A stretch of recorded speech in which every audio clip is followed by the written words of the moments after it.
So for the final component for our portraits, we are going to be adding pattern backgrounds. And for our pattern backgrounds, we have a few different options that we can choose from, but we're going to have to do a practice before we can move on to adding the pattern to the actual final piece. So you're going to need to have a piece of paper and you're going to have to split it into four and create four very different patterns as potential ideas of what you can do for your background. Now, these patterns can be inspired by nature, so very much like Kehinde Wiley. They can be realistic, they can be more poppy, they can be just basic patterns and shapes, or they can even be just organic shapes, so very loose and natural.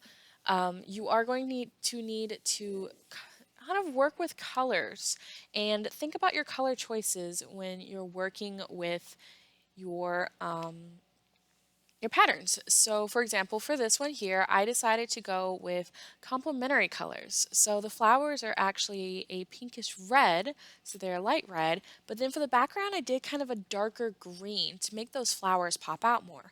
For over here, I did analogous colors. So the flowers are yellow, but the background is kind of orangey. And again, that helps kind of create a popping effect.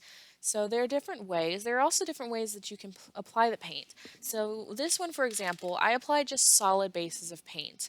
So there's no blending, the colors are just as they are. But over here, I actually tried blending out some of the colors. So you can see there are variations between the inside of the petals and the outside, and there are even shadows that show where the petals are overlapping each other. So I'm going to show you over here an example of some of the blending.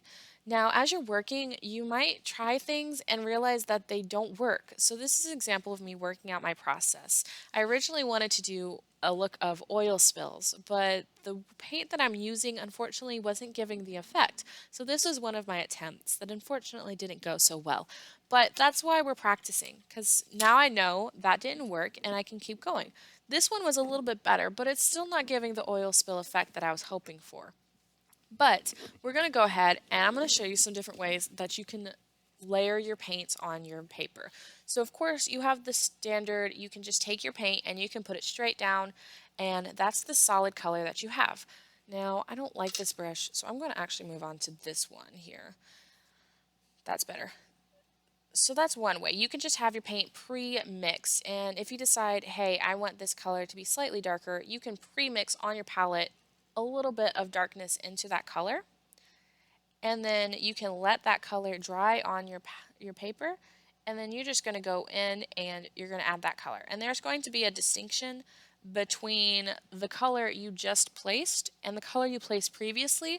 This is considered cell shading. So cell shading is basically another word for block shading, where everything has a very distinct line. It does give the shaded effect, but the colors don't blend together.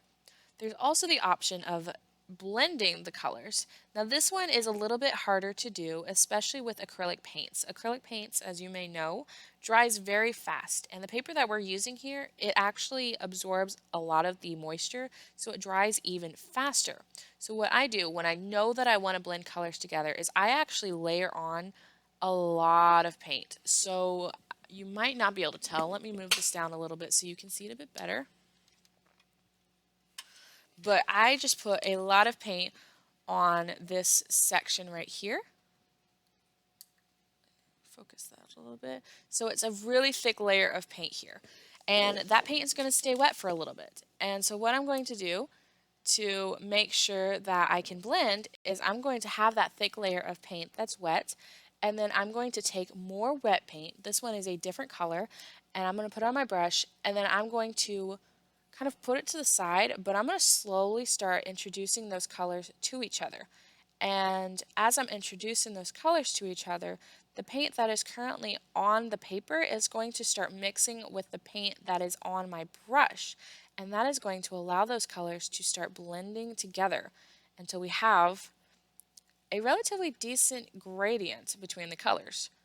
Now, because this does dry pretty quickly, you're going to have to be jumping back and forth a lot in order to have that blend.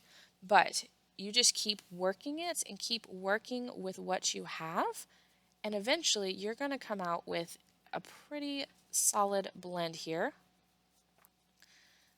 It's also important to make sure that you mix up enough color for what you're going to need before you start doing something like this.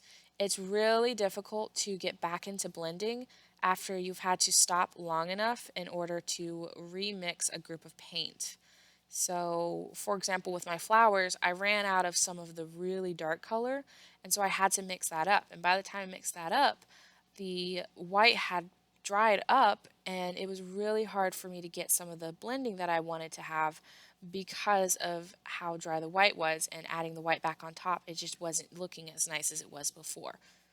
So you just keep adding, keep moving, keep shifting it until you get something that's starting to look like that. And this is something that does take practice because the paint gets very loose and it is hard to control, especially when you're trying to work slow because you want it to look good, but you're having to work quickly because it is going to dry. So it does take a lot of practice. That is why we're doing these sheets. But you just do the best that you can and add and layer the colors. And if it does dry up, you can always go back and just add more color and add more paint and just keep pushing and pulling those areas until you end up with something that you're happy with. And that simply is how you blend.